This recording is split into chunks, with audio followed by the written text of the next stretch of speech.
রাহুল, ও রাহুল, বাবা কি করছো? ছাদে খেলা করছো? এই তোমার জন্য একটা কলা নিয়ে এসেছি, কলাটা খেয়ে ফেলো তো বাবা।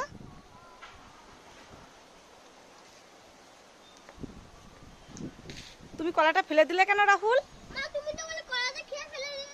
আমি তোমাকে কলা খেয়ে ফেলে দিতে বলেছি?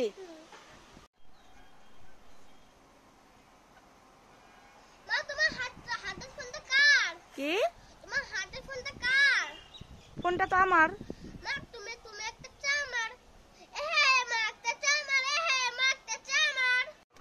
রাহুল, বাবা দেখো তোমার জন্য আমি কি নিয়ে এসেছি।